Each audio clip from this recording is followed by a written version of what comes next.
So this should unscrew. I've loosened it off using our famous belt sander soft jaws. Right, pull the rod out. Yes, that's all horrible. That all comes apart quite easily. I've got a new leather seal for that, so we can clean that up quite nicely and put a new seal on. That should come off now.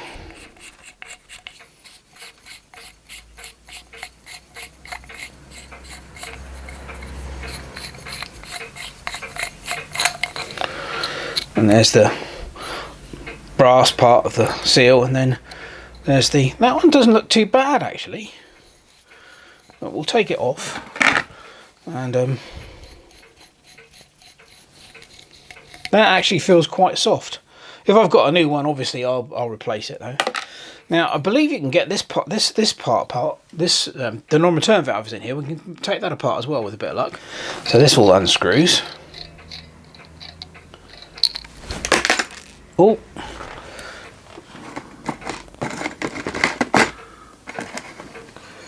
and in there is a spring and a little rubber seal, which obviously sits over that hole, and the spring sits over that, and then the cap goes on. Right, put all those bits in there, ready to be cleaned up. So yes, we're getting there. Right, next stage is the mucky bit, which is the burner assembly. Now that was a fight, even with the penetrating oil to get that out. These are very, very, very, very tight.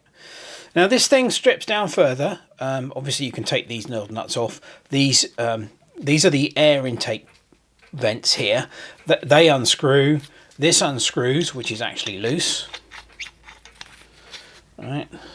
So that comes off. And I believe this top cap unscrews as well. So I'm going to, obviously it's filthy. I'm going to take it apart as far as I can. And then we'll clean this off in vinegar. Well, it was a fight, but I did manage to get the component parts of the burner head all stripped down, and now it's in a nice clean vinegar bath to hopefully remove all of the carbon and the soot. I've also put the vaporizing tube in there as well, mainly because it's quite rusty, so that the vinegar will get rid of the rust, but also because it's the only way I could think of cleaning the inside, the very fine tube that runs inside that takes the pricker rod. And yeah, so hopefully that will leave that in overnight and that will sort that out. The other brass parts I'm just going to clean up on the wire wheel. You've seen me do that before, so that's not much of an issue. As you can see here, this is what's left of the mantle, which completely disintegrated as soon as I touched it, but that's normal. They go very, very brittle when they're in use, so you should never touch them because they literally will fall apart. So that's that. Clean up the brass parts. Still haven't decided what I'm going to do about this. I think I might investing in a much better one. There are people that sell reconditioned ones of these on eBay, which I'm a bit reluctant to do because it costs almost as much as I paid for the entire Tilley lamp. And the only other thing then is the fuel tank, the base, which I'm going to have a go at getting rid of the gold paint and just polishing up the brass, and obviously the wire cage and handle that needs wire brushing as well. But yeah, it's coming along. Well, some progress with the Tilley lamp. I've cleaned up all the brass parts that I can, and just show you what we've got. So that's the control cock. That's all those parts cleaned up quite nicely. Turns out on this particular style of control cock, the little control knob unscrews, which was nice, and you need to do that because you need to get this collar off, because there is a seal inside that collar, and it was rock solid, like all the seals on this. It's obviously so old. The seals have just gone. They were rubber, but they're now hard. But that's all cleaned up nicely, as has the pump components. I think you can see in there. There we go. That's all cleaned up nicely, ready to go back together. On one slight setback, the control cock has a little plunger with a washer in it. Okay, and the washer obviously needs replacing, and it's rock solid. And the non-return valve in the pump is exactly the same. Same plunger, same washer. Unfortunately, my service kit of washers only has one of those in it, whereas I need two. So I'm going to order another service kit. The service kits with the washers and everything, about £6. They're really cheap. It's not a lot of money at all. So I've ordered another one for that particular little washer. And then once I get that, I can put it all back together. I've got this is my little pot of SA30 motor oil. Got my leather, the leather seals in there soaking away.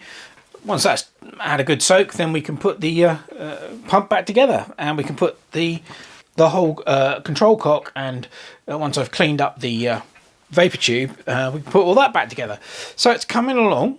I'm going to leave the really filthy parts of the burner and obviously the vaporizing tube in the vinegar overnight. So the only real thing that's left to do is to clean this up and clean this up. And then the last thing we will do before I put it back together is put the mantle on the burner, because that's, you know, obviously you want to, the mantle's quite delicate, and you want to do that a lot. That really needs to be the last thing. But yeah, it's coming along. Well, it's the following day, and it's time to remove the cap and the vaporizing tube from the vinegar. We'll take those out in a minute. I'm going to give them a good scrub first, and then we'll take them out and have a look at them. But I've had some more progress since yesterday. Brass parts that I put in the vinegar, I only left them in for about an hour and a half. That was all that was necessary to remove about 95% of the carbon deposit. And we'll close in and have a look at those. Now, they cleaned up really well on the brass wire wheel. I did show a brief clip of those yesterday, but I've reassembled the burner now, and that's all back together, ready to go. Said obviously it's going to get carboned up again pretty quickly, but the point is that I now am happy that all of the various holes in this thing are not blocked in any way, shape or form. So that's ready to go. I've reassembled the valve along with that's the new washer on the bottom there. There's a new washer inside on the plunger, and this little gland nut which goes over, you know, it closes off that part where the control valve, if there's a little tiny rubber seal in there, that's been replaced, and that's all working fine. So that's ready to go back on. I've reassembled the pump, all bar the non-return valve that goes in the end, because I'm still waiting for a seal for that. But this is it's got the new leather cup seal in, and it's got its new seal. That seal's new as well, so that's all done. That's all ready to go back together. I've gone over the wire frame with a brass wire brush, and that's taken off the vast majority of the rust. I've still got to go around it with probably use a small burr or something to get the rust off the inside here, which I can't get to with the wire wheel, and any other last remaining bits. And then I think probably what I'm going to do is the same as I did with the supports on the primer stove. I'll probably paint that with an enamel paint, and that should be able to withstand the heat, because this isn't really directly in line with the heat or anything, so I don't think it's actually going to get that hot. What else? I've started on the tank, and I've had a go with the brass wire wheel, and I think, as you can see, that's come up quite nicely. It's going to take a lot of work to clean off all that paint. I've tried my paint strip on it, but it doesn't want to touch it. So yeah, that's a project for today as well, but that's going to take me a long time to clean that right up, but it will look nice when it's done. Let's fish out the stuff that's in the vinegar and take a look at that. First up, the cap. I've given this a good old scrub, but I think you can see straight away that where we had rust, now we've just got the steel. Let me turn it around. Yeah, and inside it's done a damn good job of getting rid of the rust. Now I don't know whether I'm going to be using this cap. Probably not. I'll probably get another one, but it has cleaned the rust off, which was the whole point really of the exercise. So that's good. Let's have a look at the vaporizing tube. Oh yes, look at that. That's just, I mean, that was the lower part down here. This was completely encrusted with rust, and it's all gone. So, and hopefully it's removed any of the crud that was on the inside as well. So the vinegar did a great job with that. Excellent. Well, I'll get those washed off and cleaned up, and we can move on to the next bit. Well, it's been about a week since I last did anything to the Tilley lamp. I've been heavily involved in another project. We have had some progress. I've got the glass cleaned up. As you can see, that cleaned up really nice. They're just ordinary dishwasher. That's just ordinary washing soap and some warm water. Cleaned that up nicely. I have painted the wire frame with that's sort of metallic enamel paint. The one remaining seal that I needed for the non-return valve on the pump has arrived, and the pump now works fine. And that's the vaporizing tube, which you saw me hoik out of the vinegar in the last clip, and that's now been polished up on the wire wheel, and that all looks really nice. It's got a new seal on the end of it. Now let's have a quick close look at the tank. Now, I spent a long time with the tank on the wire wheel, and I've managed to get all of the paint off, and it's looking reasonably okay. I'm going to fire up the buffing wheel in a minute and go over it with the buffing wheel to finish it off. But I think you'll agree that it does look very. The polished brass always looks nice, and it's just lovely. So once I've been over it with the buffing wheel, it should look even better, and then we'll be ready to put it back together.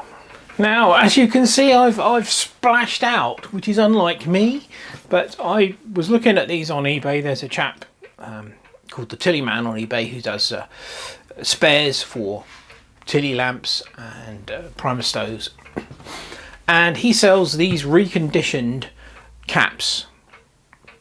Now, it may look like it's new, but it's not. Basically, it's an old cap like this one, where it's had all the enamel removed and it's been re-enameled. And he does a really good job. I mean, these things are pretty amazing. So I just couldn't resist it. I mean, it wasn't cheap. That hood cost almost as much as, well, no, it did. It cost as much as the whole Tilley lamp, which I think was about £25 plus shipping. But I think it's going to be worth it because the original one was in such bad condition. So yeah, we're pretty much there.